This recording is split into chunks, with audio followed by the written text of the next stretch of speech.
Get ready to plunge into the electrifying world of tech news with the Next Tech Check podcast. Hosted by SmartTech Research's Mark Vena and NextCurve's Leonard Lee. This podcast offers bold insights, controversial debates, and monitors the pulse of innovation. It's the only podcast committed to keeping what's next in tech in check. Hi, everyone. My name is Mark Vena, CEO and Principal Analyst at SmartTech Research. And here is Leonard Lee, Founder and Executive Analyst at NextCurve. And welcome to the Next Tech Check podcast. Today is Tuesday, December 19th, 2023, just 5 days before Christmas. Good afternoon, Leonard. Merry Christmas. Happy holidays. Happy Festivus. Yeah. What's going on? Yeah. Just getting ready for the holidays and then trying to get things wrapped up before the end of the year. And it seems like there's just an endless amount of work, So anyway, we'll see. I got interviewed by Market Watch this morning about the Series 9 Apple Watch thing that's going on right now. So are you gonna run to the store to get a Series 9 watch before they stop selling them? No. There's plenty of other things to buy than an Apple Watch, and it's such theater. It's not gonna. What's gonna happen is, regardless of what the ITC does, Apple's not stupid. They don't like to settle, but ultimately they'll settle if there's a particular patent issue. So it's news. It's Apple, so it's got to be news. It's all part of doing business. Oddly. Yeah. It is. Absolutely. So in the long litany of really important things before the holidays, that's really not one of them. So anyway, it isn't. let us hit our first topic, because we're going to spend some serious time on this. Oh my God. Intel had their big AI release recently. I think they had an event in New York, if I'm not mistaken. Yeah. And so let me make a couple of editorial comments, and then we're going to drill deep into it. Oh no. No. I'm a fair and balanced guy. I know. The thing that really, it's kind of sad in a way, because we all worked together during that era when Intel could do no wrong. Yeah. They were dominant. They executed on the dime. Mm-hmm. If you're a PC OEM guy like I was when I was at Compaq and Dell, you may not have been crazy about the control they had over pricing, which really allowed AMD to exist, frankly. Yeah. But my observation about Intel, really, since they missed the MP3 market, they missed the smartphone market, they missed the SoC transition to the market, and they're always playing catch up. Mm-hmm. And it's kind of a wacky statement I'm going to make, is that I have no doubt that Intel's recent AI announcements at the processor level for both PCs for local AI, even at the data center level with the Xeon stuff we're going to certainly talk about it. I don't know if they can capture people's imagination anymore. Are they kind of an also-ran? Now that's not.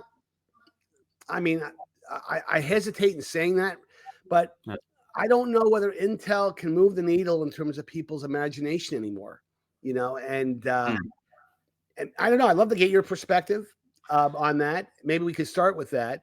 But I just, because I see what AMD did with the Ryzen AI stuff a couple of weeks ago. They're doing extraordinary things, I think, at the data center level with their solutions to go after NVIDIA, which I think they'll do quite well. They have some big wins. AMD did with Meta and several others.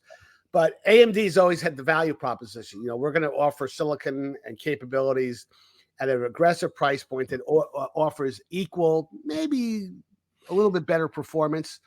And that's not Intel's business model. They always have wanted to be, hey, we offer a premium solution, but you're going to pay for it. We are not the value offering. Some Intel folks may disagree with that analysis, but I think it's relatively fair. So that's a bunch of words. Yeah. I'll let you react to what I just said. Well, honestly, I think all this excitement about the semiconductor industry is kind of new, right? I mean, I don't think it's really all that exciting of an industry, just because it's such a foundational esoteric industry. I mean, a lot of people have mentioned that. It's like, oh wow, there's an excitement in the silicon industry, in semiconductors, and with, but they always accompany that comment with how misunderstood and you know just unknown the industry is for a lot of folks. So I don't know if there's really a legacy of excitement. I think what Intel had, because of the premium that you were talking about in its position, I mean, a very, very dominant position in data center, as Yes. well as the client business that they had, is they had everything to lose and they lost a lot, right? I mean, the numbers tell it like it is. There's no denying that NVIDIA, they were on the back foot with NVIDIA, against NVIDIA with data center when it came to all this generative AI investment and spend in personal computing, as well as x86 data center. They found a pretty compelling competitor with AMD, and so I think really the excitement amongst these other, let's say, competitors in the market have really been more about Intel kind of losing its dominance. And that's the way that I kind of look at it. That's the real drama, I think, and everything else. Yeah, okay, the generative AI pop. We've seen these kind of pops before, whether it's blockchain, everyone getting excited about crypto mining, or AI, 1.0, 2.0, 3.0, 4.0. I mean, we've seen this happen before, but we're not used to seeing Intel sort of in this underdog position. Yeah, right. And that's my concern, because yeah, for someone like myself who's old enough to remember, who was at the Windows 95 announcement in Bellevue back in the day, and when, of course, that was a Microsoft event because they were announcing Windows 95, but Intel obviously played a very prominent role there. I mean, the x86 gang could really create excitement, and I know this has been written about over and over again, but I think this AI thing, whatever you want to call it, in that, especially from a local standpoint, most folks get the whole Gen AI in the cloud, Open AI, those kind of applications that are really cloud based, and then now you've got this whole edge, AMD and Intel pushing, hey, by the way, you really need AI intelligence at a local level. Yeah. What I'm concerned about is that, can Intel still make that case? AMD has to make that case too, by the way. They're not by themselves. Oh, yeah. And again, at the end of the day, it's probably Microsoft that's going to probably carry the water for creating those compelling usage models that tells a consumer, when I walk into a store, whether it's AMD or whether it's Intel, I want a processor that has this AI embedded ingredient in it, because I want to do A, Y, and C, X, Y, and Z. So I don't. Again, it's, and you're right, by the way. Intel still has very good share position in the client area. It has come down a little bit, but it hasn't collapsed. I mean, it hasn't gone. And with all the wonderfulness that Apple has achieved with Apple Silicon, they have made some inroads, but their share, if you believe the numbers from IDC and DataQuest and others, it's not like Apple's notebook market share has gone to 80%. That's not true. And by the way, it never will, because Apple wants, controls a price position that I think prevents them from ever getting a dominant part of the market, because they want to capture that extra margin. But I don't know, again, I don't want to dwell on this too much, but I just get the feeling that, the excitement is gone. And I never thought I'd say this, and this is probably the other controversial thing, the Intel Inside program, where they spent billions of dollars, hundreds of millions and billions of dollars, and at a certain point it became unaffordable, frankly, for Intel to continue doing it. Now it's kind of a footnote in a Wikipedia article. And by the way, it did work. You could argue all day long, well, it was expensive, and a lot of folks didn't like it because some of the PC OEMs were really abused it in some ways. That's a separate podcast. I wouldn't get into that. They were using those funds they were getting from Intel to shore up their financials, which is not good. But But it did achieve a level of awareness in that consumers, oh yeah, Intel Inside. I want to buy a PC with Oh Intel yeah, Inside yeah. capability. So I don't know whether they need that again. I'm sure that the CFO at Intel says, no damn way, no, we're never going to do that again. Yeah. But Well, they had a performance edge as well, right? I yeah, mean, when you think about what the metrics were, that and what people benchmarked against to measure and compare the relative performance of different players, namely, AMD. Uh, uh, those, I mean, Intel basically was the performance leader as well, right? In many respects. yeah. So now, yeah, it's just a different environment. And I keep thinking that your favorite blues song is "The Thrill Is Gone" by BB King for some reason. I don't know. I mean, maybe we should have that playing in the background. But yeah, it's a really foreign position for Intel, whether it's from a foundry business perspective, their process technology, um, their products. They're all under a high degree of competitive stress.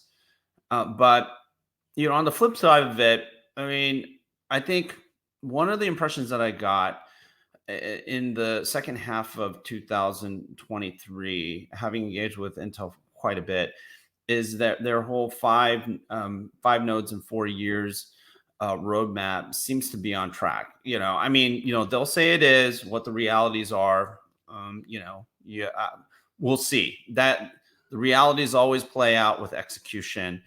So far, it looks like they put out some, in terms of getting things ramped up according to schedule. It looks like they're either hitting their timeline targets or they're slightly ahead. Okay. Now the question is are these going to yield leadership products, right? And I think that still is a question mark because if for the folks who watched the AI Everywhere, it's like single quotes, Yes. AI Everywhere event that was held in New York at the NASDAQ headquarters. They showcased the numbers. They basically the benchmarks that they had selected to tell the story of the new Core Ultra line of mobile processors, as well as for the data center, the 5th-gen Xeon scalable processors. One of the things that I thought was kind of cool is, with the latest generation processors, they're starting to leverage a lot of the technologies, like from a packaging as well as integration perspective, interconnect, that they've had for a long time. So it's good to see a lot of these advanced technologies start to make their way into the processor architectures as well as the micro architectures. And these processors, more specifically the Core Ultra, uses Intel 4, which is their latest process technology, and it's the first that uses EUV, or extreme ultraviolet lithography. Mm-hmm. So there's a lot of things to be encouraged about. But again, I think they got the process stuff down. It seems they have pretty decent yields, and now it's a question of can they integrate all this stuff together into competitive designs that can lead the market. And I think, honestly, it's still a question mark. Yeah. Well, to your point, their fab strength has always been and I'm looking at 20,000 feet now, has always been a Intel asset up until recently, and I think that's the thing that I haven't seen lately. But you just made one observation that this is a category where owning the fabs and having, assuming they execute, of course, can be a real asset, frankly, from both a product standpoint, a pricing standpoint, and also a reliability and time to market standpoint. So I agree with you. They talked at the event about this Intel Gaudi 3 AI accelerator, which we Yeah. could see next year. And obviously that is going to that, and apparently it's out of the fab already, so Yeah. it's a real thing. It's not just a bunch of PowerPoint slides. So Yeah. I think there's some optimism around that. But I'll go back to what I said earlier, is especially on the client side, they have to do a really good job of nailing down what the right one or two usage models are for a consumer. Data center is a different story. At Yeah. the consumer level, say, I want to go out and buy an Intel PC with AI capability, and it can't be gimmicky. It has to be something. Hey, I can see some real value out of Yeah. it. Yeah. Yeah. And yeah, that's the thing, is whether or not running large language models on these PCs, or what they call AI PCs, Yeah. is really going to be the thing that moves the needle here. We'll see, because the competing the complete competing architecture is for having a lot of stuff in the cloud, right? Now, localizing large language models purpose, and yeah, the question, I think, is really going to be, what is the near term high value application set that's going to justify an investment in this concept of an AI PC. My hypothesis, or my theory, is that it's really, especially for PCs that have lacked energy efficient neural processors, or ML engines, or AI engines, or whatever you want to call it, because Intel calls it an AI engine, Qualcomm calls them an AI engine. Having these low power performant um, resources on a PC, okay, and Windows x86/ARM PC could be that foundational value, right? So, in other words, some rather boring things like eye gaze tracking, or the backgrounds, like if you have a virtual background, and reducing the artifacts around the boards itself. Eye gaze correction. Yeah, eyes gaze correction. Those are the things that are probably going to be the applications that matter. But in the grand scheme of things, they're not things that I think massively transform the experience. user experience, right? Because you can still do it with the CPU. It's just your battery life is not going to last that much longer, right? So we'll see how all of this plays out. But I think one of the things that we can probably expect, and we won't be able to tell until we start getting some of these devices with the Core Ultra processors in our hands, is battery life, right?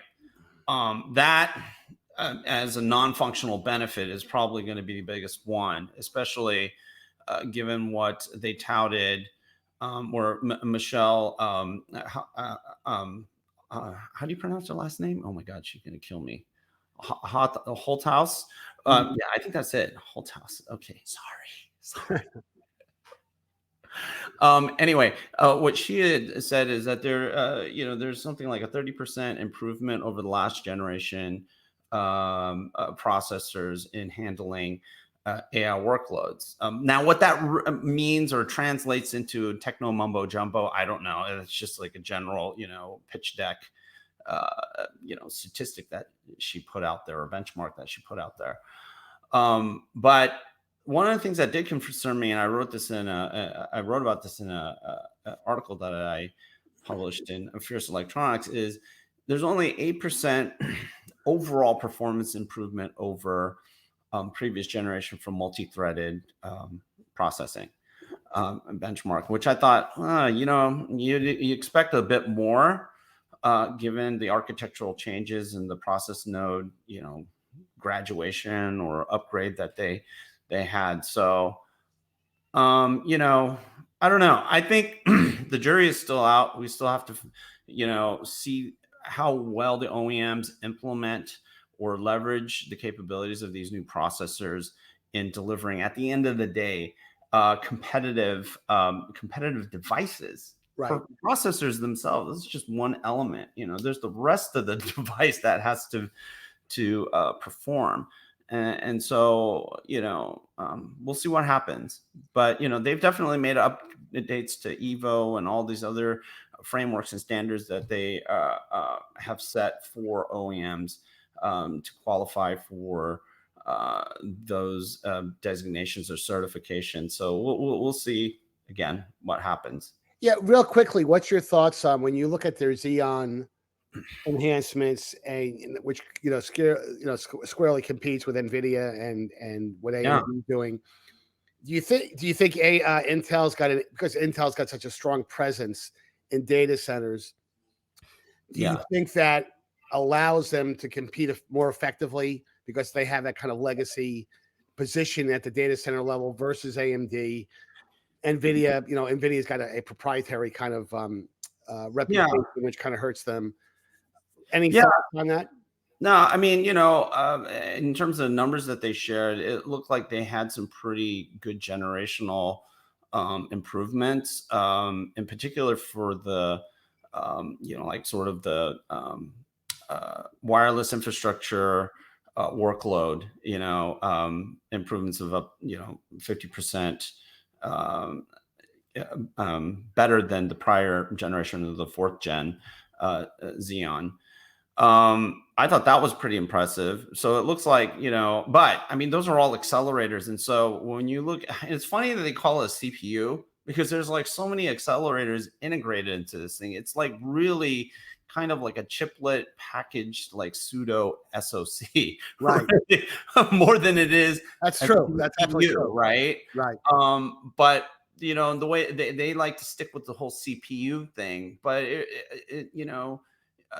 it's very evident that they're loading these things up with accelerators and leveraging their whole tiled architecture plus what do you call it, shared memory architectures and all the high bandwidth memory, all these things that we see happening in the data center in terms of accelerated compute being integrated into the new Intel data center processors. So I mean, they're being competitive. Let's put it that way. They're not moving backwards, so that's always a good thing. In the couple of minutes we have left here, Gelsinger made at that AI event, that AI Everywhere event, he made a statement. It was very interesting. He said when they think about technology, whether it's good or bad, apparently when they think about it, they look at technology mostly a neutral position, but they also believe that they have the ability to be a force to making it good, which, that's kind of like, Marvel Comics kind of, a statement of where they want to go. And I do think Intel, by the way, in comparison to many other companies, I think Intel does care about things like this. And I think they do have a sense that AI obviously couldn't do some wonderful things. It also could do some not so wonderful things. But do you think that they're genuine about that? I don't know if they are. All I can do is make statements of things that they are doing. I mean, it was great to see that the trust, they have the trust authority, the service and framework that they are bringing to their data center processors and probably beyond, to establish these roots of trust and secure and trusted execution environments.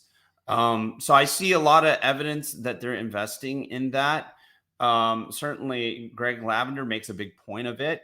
And so it's pretty obvious that they are making investments and grappling with some legacy, issues that they have with their architecture that have like exposed, pretty low level vulnerabilities that, they're grappling with, as well as other chip makers are grappling with as well. But it's good to see that there's a notable and what seems like a robust program effort investments happening in trust and like confidential computing, right? Yeah. Yes. I think they're trying to translate a lot of that into confidential AI, and they have to. And that's the beautiful thing. They have to, otherwise someone else is going to do it, and then they're going to really get. And by the way, they've got a good reputation with that. So you would think that because those two subjects are very, very much related. But anyway, why don't we hold it off there? Well, I'm sure we're going to talk about this again next Leonard, year. and I do want to thank you again for this Thank you. holiday podcast. For our viewing and listening audience, thanks for making the Next Tech Check podcast part of your day or commute. Please make sure that you hit the like and subscribe buttons at the end of today's podcast, or use these convenient on-screen QR codes to connect with us. You can also follow us on X, formerly known as Twitter, at the handles below. Again, thanks for your time. And Leonard, thanks again. Have a great Christmas. Yeah. Happy holidays, everyone.